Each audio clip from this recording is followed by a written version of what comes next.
귀한 찬양 감사합니다. 예배 때마다 목사가 예배를 마칠 때 두 손을 들고 축도를 합니다.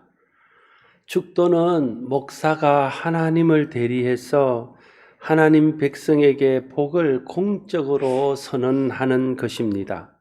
그래서 축도는 축복 기도와는 좀 다른 것입니다. 축도는 강복 선언입니다. 강복 선언이란 하나님의 복과 평화와 은혜가 예배하는 사람들과 함께 하실 것이라는 하나님의 약속을 선포하는 것입니다. 축도는 하나님께서 시내산에서 율법을 주실 때부터 제사장에게 명령한 것입니다. 그 내용이 민수기 6장 24절에서 26절에 기록되어져 있습니다. 하나님께서 모세를 통해 제사장 아론에게 말하기를 여호와는 내게 복을 주시고 너를 지키시기를 원하며 여호와는 그의 얼굴을 내게 비추사 은혜 베푸시기를 원하며 여호와는 그 얼굴을 내게로 향하여 드사 평화 주기를 원하노라 라고 백성들에게 축도하라고 하셨습니다. 이 축도는 구약시대의 성전 예배와 회당 예배의 중요한 순서가 되어서 계속되어졌습니다. 구약시대의 축도는 신약시대로 넘어오면서 좀 더 내용이 구체적으로 바뀌었습니다. 신약시대의 축도의 대표적인 내용이 오늘 우리의 본문 고린도후서 13장 13절입니다. 주 예수 그리스도의 은혜와 하나님의 사랑과 성령의 교통하심이 너희 무리와 함께 있을지어다. 이 축도는 사도 바울이 고린도 교회에 편지를 보내면서 한 축도입니다. 그러나 이 형태가 완전하게 고린도후서 13장 13절에 기록되어 있지만 좀 다른 형태로 곳곳에서 이와 같은 축도가 행해지고 있음을 성경은 기록하고 있습니다. 고린도후서 13장 13절이 가장 온전한 형태로 남아있는 축도의 모습이기 때문에 그 후에 교회 전통은 고린도후서 13장 13절을 근거로 축도하고 있습니다. 사실 축도할 때 고린도후서 13장 13절에 있는 그대로 가감없이 하는 것이 가장 바람직하고 가장 합당한 것입니다. 그런데 우리 교단은 여러 이유로 있을지어다라는 말 대신 추근하옵나이다로 마무리하도록 총회에서 결의해서 그렇게 하고 있습니다. 좀 아쉬움이 있습니다. 아무튼 축도는 축복 기도가 아니라 하나님을 대리해서 하나님 백성에게 복을 공적으로 선언하는 강복 선언이라는 것을 알 필요가 있습니다. 그래서 축복 기도는 누구나 할 수 있습니다. 부모가 자식에게 축복할 수 있습니다. 아내와 남편이 서로 축복할 수 있습니다. 심지어 자녀가 부모를 축복할 수 있습니다. 성도들이 서로 축복하고 목사가 성도를, 성도가 목사를 서로 축복할 수 있습니다. 축복 기도는 누구나 할 수 있지만 그러나 축도는 축복 기도가 아니라 하나님의 백성에게 복을 공적으로 선언하는 하나님의 대리자로서의 강복 선언이기 때문에 축도는 공적으로 안수받은 목사가 하는 것입니다. 축도의 내용은 성부, 성자, 성령 하나님의 사역과 관계가 있습니다. 주 예수 그리스도의 은혜와 하나님의 사랑과 성령의 교통하심이 너희 무리와 함께 있을지어다 말합니다. 다 이 단어는 하나님과 관계 있지만 특별히 은혜라는 단어는 그리스도와 깊은 연관이 있고 사랑이라는 단어는 성부 하나님과 관계가 있고 교통이라는 단어는 성령님과 특별한 관계가 있습니다. 이 그리스도의 은혜, 하나님의 사랑, 또 성령의 교통하심이 함께 있기를 선포하는 것이 축도의 내용입니다. 바울은 주 예수 그리스도의 은혜와 하나님의 사랑과 성령의 교통하심이 함께 하는 것이 교회와 성도에게 가장 큰 복이라는 사실을 깨닫고 하나님의 뜻을 따라서 그렇게 축복하며 복을 선포하고 있는 것입니다. 좀 구체적으로 보면 첫 번째는 주 예수 그리스도의 은혜가 너희 무리와 함께 있을지어다 라고 선포합니다. 주 예수 그리스도의 은혜는 죄인인 우리를 위해 죽으신 십자가의 은혜와 깊은 연관이 있습니다. 하나님이 그리스도를 통해서 베푸신 많은 은혜가 있지만 그 은혜가 집약되어져 있는 은혜의 결정판은 예수님께서 우리를 위해서 십자가에 죽으신 그 은혜입니다. 은혜라는 말의 뜻은 자격과 조건이 없음에도 불구하고 주어지는 하나님의 선물을 의미합니다. 그래서 로마서 3장 23절 24절은 이렇게 기록합니다. 모든 사람이 죄를 범하였음에 하나님의 영광에 이르지 못하더니 그리스도 예수 안에 있는 속량으로 말미암아 하나님의 은혜로 값없이 의롭다 하심을 얻은 자 되었느니라 말하고 있습니다.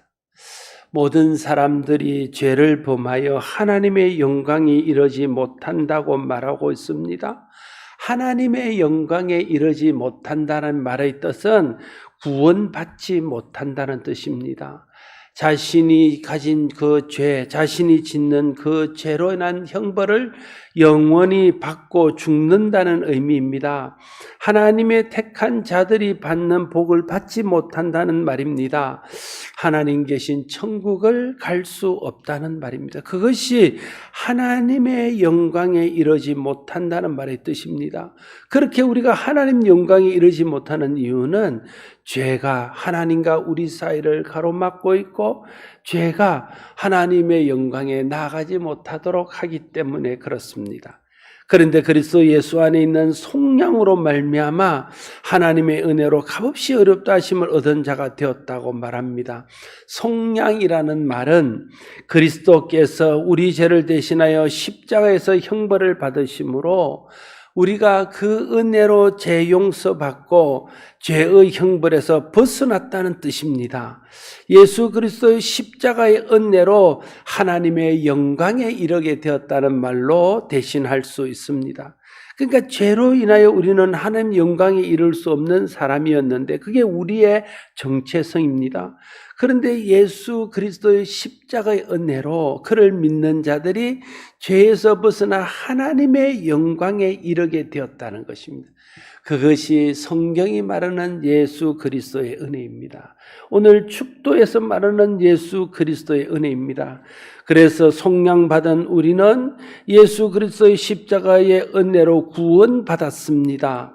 죄 용서받고 영원히 사는 복을 누리게 되었습니다. 하나님의 택한 자녀, 하나님의 택한 백성이 되어 하나님의 자녀와 백성이 받는 복을 이제로부터 영원토록 받게 되었습니다. 하나님 계신 천국에 가서 하나님과 영원히 영생을 누리게 되었습니다. 이 모든 것이 내 공로나 내 힘으로 된 것이 아닙니다. 순전히 나의 죄값을 십자가에서 대신 치러주신 예수 그리스도의 공로로 된 것입니다. 그것이 주 예수 그리스도의 은혜입니다. 이 은혜 받은 사람이 진정으로 복된 사람입니다. 성경이 말하는 복은 우리가 생각하는 복과는 좀 차이가 있습니다. 세상이 말하는 복은 이 세상에서 누리는 복, 물질의 복에 초점이 맞춰져 있습니다. 그러나 성경이 말하는 복은 예수 그리스도 안에서 누리는 영적인 복에 초점이 있습니다. 에베소서 1장 3절에서 5절은 이렇게 말합니다.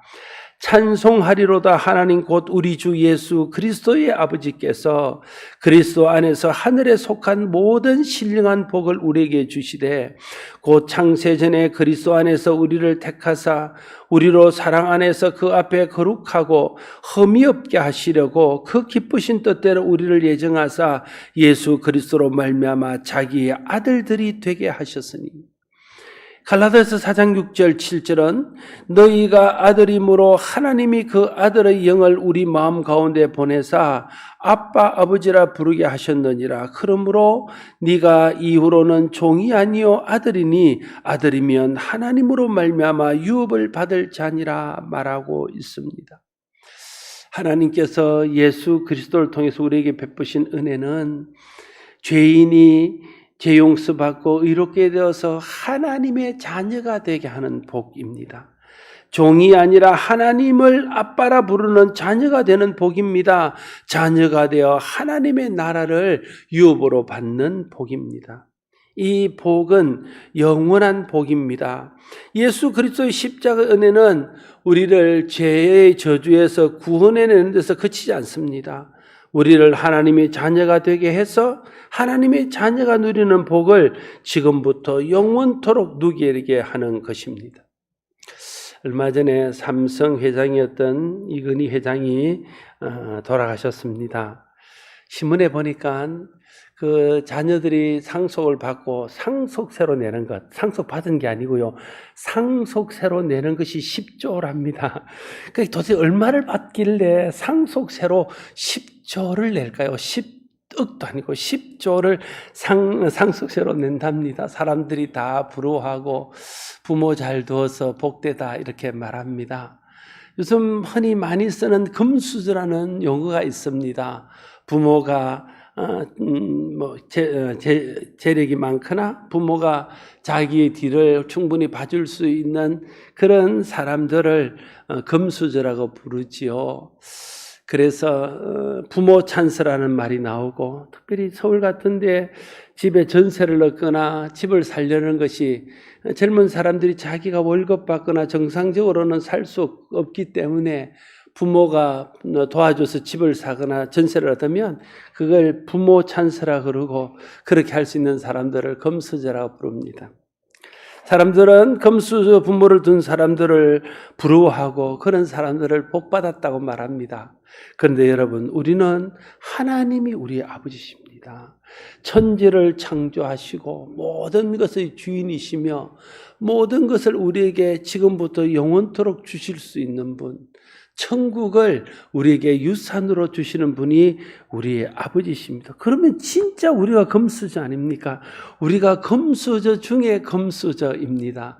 그런데도 우리는 세상에서 흙수저처럼 살아가고 주눅을 들어서 복받은 줄도 모르고 복받은 사람인 줄도 모르고 살아가면서 세상에 복받은 사람들을 부러워하면서 살아가고 있다는 것입니다.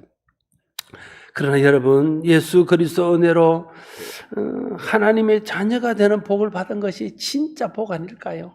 정말 그것이 최고의 복일 것입니다. 그리스도 안에서 이 복을 받아 누리는 사람이 그러므로 진짜 복된 사람입니다. 바울은 고린도 교회뿐 아니라 모든 교회와 성도들에게 예수 그리스도의 은혜로 받은 이 복을 받고 누리며 사는 것이 진짜 복이라는 것을 선포하면서 축도하고 있는 것입니다. 주 예수 그리스도의 은혜가 우리에게 가장 큰 복입니다. 이 세상 어떤 복과도 비교할 수 없는 복 중의 복입니다. 우리가 세상에서 물질적인 복을 누리지 못한다 할지라도 그리스도 예수 안에 있는 은혜로 말미암아 하나님 자녀가 되어 누리는 이 참 복을 누리며 살 수 있기를 바랍니다. 이 복을 받아 누리는 사람이 진짜로 복받은 사람이기 때문에 그렇습니다.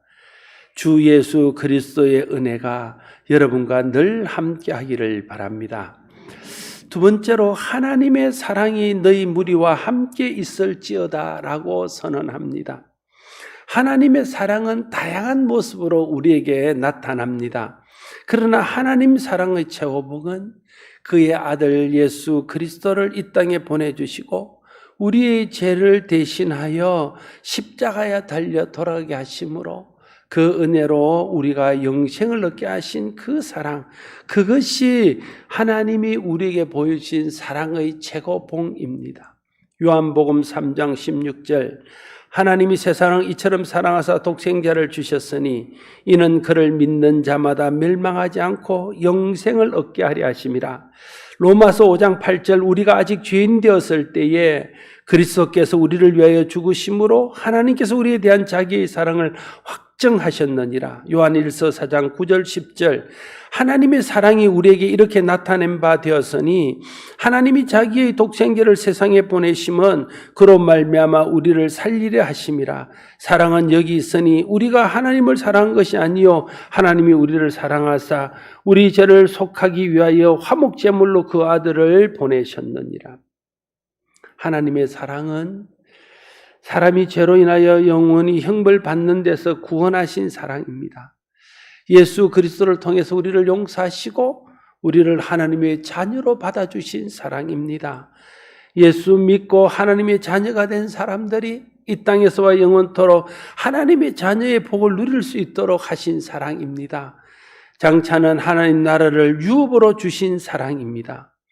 이 사랑에 대한 가장 좋은 비유가 탕자의 비유입니다. 탕자의 비유는 이런 하나님의 사랑을 우리에게 가장 잘 설명해 주고 있습니다. 아버지를 떠나 타락한 삶을 살다가 다시 아버지께로 돌아온 아들은 그 아버지 집에서 종으로라도 살 수 있도록 해주기를 부모에게 청하고 바라고 있습니다. 그러나 그 아버지는 그를 사랑하는 아들로 다시 받아주십니다. 자격 없는 자를 아무 조건 없이 아들로 받아주시는 것이 하나님의 사랑입니다.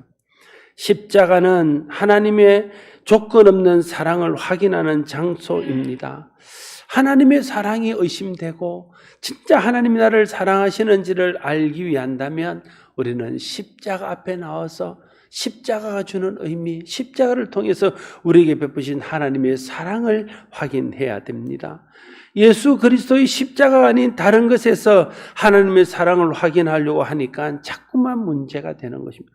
여러분, 물질적인 복을 가지고 하나님의 사랑을 판단한다면 우리는 끊임없이 하나님의 사랑을 의심하고 하나님의 사랑 때문에 시험 들게 됩니다. 건강의 문제를 가지고 하나님의 사랑을 우리가 확인하려고 그런다면 건강할 때는 하나님 나라를 사랑하는 처럼 여기지만 언제나 우리가 건강한 건 아니잖아요.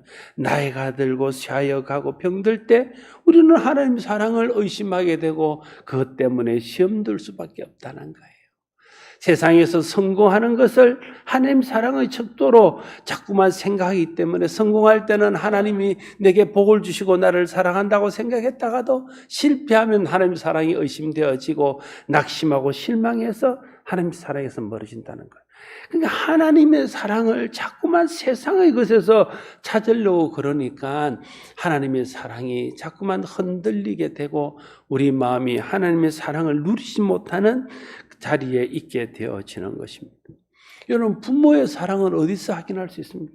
부모가 유산을 많이 물려주면 그 부모는 나를 사랑한 것이고 유산을 많이 못 물려주면 그 부모는 나를 사랑하지 않는 것입니까? 부모가 나를 건강해 놔서 내가 건강하게 살게 되면 부모가 나를 사랑하는 것이고 부모가 나를 건강하지 못하게 놔서 건강하지 살지 못하면 부모는 나를 사랑하지 않는 것입니까? 부모가 나를 잘 뒷받침해줘서 내가 성공한 부모가 나를 사랑하는 것이고 부모가 그럴 여력이 없어서 내가 성공하지 못했다면 부모가 나를 사랑하지 않는 것입니까? 부모의 사랑은 거기서 확인할 수 있는 게 아니잖아요. 부모의 사랑은 부모가 해줄 수 있을 때에 그 해주는 것 때문에 기뻐하고 해줄 수 없을 때 해줄 수 없는 것 때문에 안타까워하는 그 부모의 중심에 있는 그 마음에서 부모의 사랑을 확인할 수 있는 것이 아닙니까?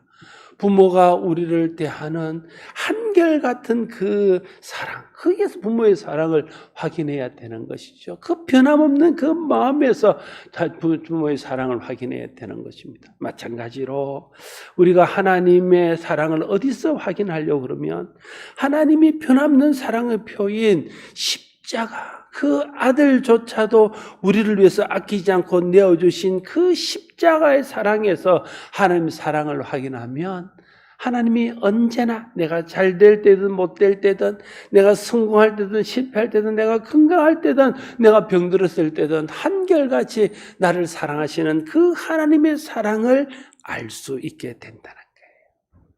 그래서 하나님의 사랑은 하나님의 조건 없는 사랑은 십자가에서 확인할 수 있습니다.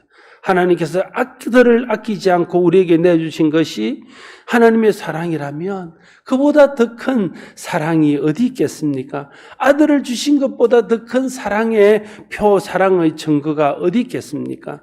독생자를 우리를 위해 보내시고 십자가에 내어주신 하나님의 사랑을 우리가 받았습니다. 이 사랑보다 더 큰 사랑이 어디 있겠으며 이 사랑을 받은 것보다 더 큰 복이 어디 있겠습니까?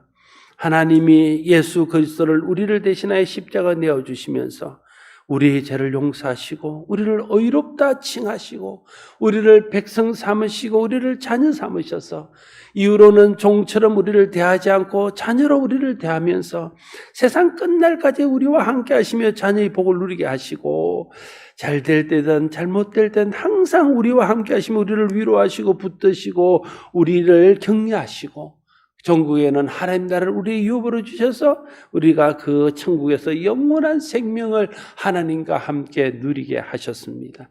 이것이 하나님께 받은 사랑입니다. 하나님이 우리에게 주신 사랑입니다. 이 하나님의 사랑이 복되다고 축도를 통해서 바울이 말하고 있는 것입니다. 하나님의 사랑이 여러분과 항상 함께 하시기를 바랍니다. 성령의 교통하심이 너희 무리와 함께 있을지어다라고 선언합니다. 성령은 교통하시는 영이십니다. 교통이라는 말은 헬라어로 코이노니아입니다. 사귐이나 혹은 교제라고 번역하는 단어입니다. 죄가요, 교통을 막습니다. 죄가 교제를 막습니다. 에덴 동산에 죄가 들어오자 교통에 문제가 생겼습니다. 하나님과 교제하며 하나님과 교통하는 데 문제가 생겼어요. 아담과 하와가 서로 교통하며 교제하는 일에 이상이 생겼습니다. 교통의 문제는 관계의 문제로 나갑니다. 그리고 그 관계의 문제는 사랑의 문제입니다. 죄가 교통을 방해하자 관계가 깨어지게 되는, 하나님과 사랑의 관계 속에 있던 사람이 하나님과 원수의 관계로 변하게 됩니다.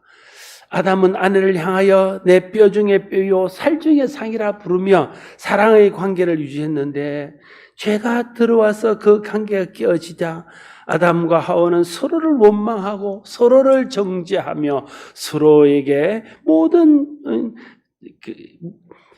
불행의 원인을 덮어씌우고 있는 모습들을 보게 됩니다. 죄로 인해 문제가 생기면 그로 인해서 교제가 깨어지고 사랑의 문제가 생겨서 결국은 불행하게 되는다는 것이 창세기를 통해 우리에게 보여주시는 말씀이고 또 성경을 통해서 우리에게 보여주시는 말씀입니다. 성경에서 하나님의 은혜를 누리고 산 사람들은 하나님과의 교제 속에서 살았던 사람입니다. 그러나 하나님의 징벌과 징계 가운데 떨어졌던 사람들은 죄로 인하여 하나님과의 교제가 깨어지고 하나님과 사랑의 교제에서 멀어졌던 사람이었던 것을 보게 됩니다. 이렇게 죄로 인해서 문제가 생긴 교통을 회복시키기 위해서 오신 분이 성령님이십니다. 성령님이 오셔서 깨어진 관계를 회복시키십니다. 성령이 임하면요, 그때부터 하나님과의 관계가 회복되기 시작합니다. 성령이 충만케 되어지면요, 그때부터 그리스도와의 관계, 사랑과의 관계가 회복되어지기 시작합니다. 왜냐하면 이 하나님의 본성이 사랑이잖아요. 하나님이 사랑이십니다. 그래서 사람 속에, 사람은 하나님의 형상으로 만들었습니다. 그래서 하나님의 본성들을 우리 속에 넣어주셨어요. 그래서 우리 속에도 본래 하나님의 사랑이 있습니다. 그런데 여러분, 죄가 들어오면서 하나님의 형상이 깨어졌습니다. 그러다 보니까 우리 속에 있던 사랑도 깨어져 버린 겁니다. 그래서 우리가 사랑할 능력을 잃어버렸어요. 진짜 사랑은 하나님을 사랑하고 이웃을 사랑하는 것인데 그 사랑의 능력이 깨어지면서 사랑이 변질되었습니다. 그래서 그 하나님을 사랑하는 대신 나를 사랑하고 이웃을 사랑하는 대신 돈을 사랑하는 이런 변질된 사랑, 깨어진 사랑으로 우리가 떨어지게 되었다 하는 것입니다. 그런데 성령이 우리에게 임하고 성령이 우리에게 충만케 되어지면 우리에게서 성령의 열매가 나타납니다. 여러분, 성령의 열매가 뭘까요? 성령의 열매는 본래 하나님이 우리 속에 주었던 하나님의 형상 중에 있는 것들입니다. 하나님의 본래의 그 형상은 하나님의 본래의 속성을 우리에게 주셨는데 사랑과 희락과 화평과 오래 참음과 자비와 양성과 충성, 이런 것들이 하나님이 우리에게 주신 본래 하나님의 형상인데 그게 죄로 인해서 깨어졌다가 성령이 우리에게 임하고 성령 충만을 받게 되었을 때에 그 성령의 열매를 통해서 그 깨어졌던 하나님의 형상들이 회복되어지는 것입니다. 특별히 그 중에 첫 번째가 사랑입니다. 사랑. 그래서 사랑이 우리 속에 회복되어지면서 내가 다른 사람을 사랑하고 하나님을 사랑할 능력이 없었던 우리가 성령 안에서 성령의 열매로 하나님을 사랑하고 사람을 사랑할 수 있는 능력이 우리 가운데 생깁니다. 그래서 성령이 우리에게 임하면 우리가 권능을 받는다는 것이 꼭 무슨 표적을 행하는 그런 권능뿐 아니라 사랑할 수 있는 능력, 온유하게 되는 능력, 용서할 수 있는 능력, 이런 하나님의 속성인 하나님의 성품이 우리 속에서 회복되어지는 능력을 갖게 된다는 것.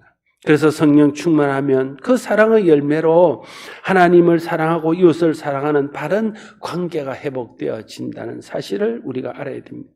여러분, 성령은 하나님과의 교제를 회복시키십니다. 그래서 하나님과 교제하며 하나님 사랑받고 하나님을 사랑하며 살게 합니다. 그리스도의 교제를 회복시킵니다. 그리스도와의 교제를 하면서 그 은혜를 누리고 그 은혜에 감사하며 사는 삶이 됩니다. 성령과의 관계를 회복시키십니다. 성령과 교제하여 하나님 뜻을 알고 하나님 말씀을 깨달아 하나님의 뜻에 순종하는 성도다운 성도로 살아갈 수 있도록 하십니다. 성도와의 교제를 회복시킵니다. 성도가 서로 사랑의 관계를 나누며 격려하고 위로하며 함께 자라고 함께 행복해지는 관계로 회복되어지는 거예요. 그것이 성령의 교통하심, 성령의 교통하심을 통해서 우리가 누리는 복입니다. 그래서 성령이 임하자 교회가 하나님과의 관계가 회복되어지고 이웃과의 관계가 회복되어져서 하나님 사랑하고 이웃 사랑하며 성령 안에서 하나 되는 공동체를 이룰 수 있었습니다. 성령의 교통하심이 여러분에게 늘 함께 하시기를 바랍니다. 사랑하는 성도 여러분, 주 예수 그리스도의 은혜와 하나님의 사랑과 성령의 교통하심이 함께 하시는 것이 진정한 복입니다. 이 복을 누리기를 바라는 마음으로 축도하는 것입니다. 이 복이 여러분 가운데 임할 것을 믿고 하나님의 약속을 따라 축도하는 것입니다. 여러분 모두가 주 예수 그리스도의 은혜와 하나님의 사랑과 성령의 고통하심이 함께하는 하늘에 속한 신령한 복을 영원토록 누리며 살 수 있기를 바랍니다. 기도하겠습니다. 아버지 하나님, 주 예수 그리스도의 은혜와 하나님의 사랑과 성령의 교통하심이 함께하는 것이 진정한 복이라는 사실을 다시 한번 깨닫습니다. 하나님, 우리가 헛된 복을 구하고 헛된 데서 만족을 찾는 것이 아니라 예수 그리스도의 은혜와 하나님의 사랑과 성령의 교통하심 속에서 참 복을 찾고 그 복을 누리며 그 복을 나누며 살아갈 수 있도록 복 내려 주시옵소서. 그래서 우리가 세상의 어떠함과 우리의 되어지는 환경의 어떠함과 상관없이 항상 하나님의 은혜와 복을 누리게 하시고 그 복으로 행복하며 그 복으로 많은 사람들을 행복하게 할 수 있는 우리 모두가 되게 하여 주시옵소서. 예수님 이름으로 기도드리옵나이다. 아멘. 찬송가 301장 함께 드리겠습니다.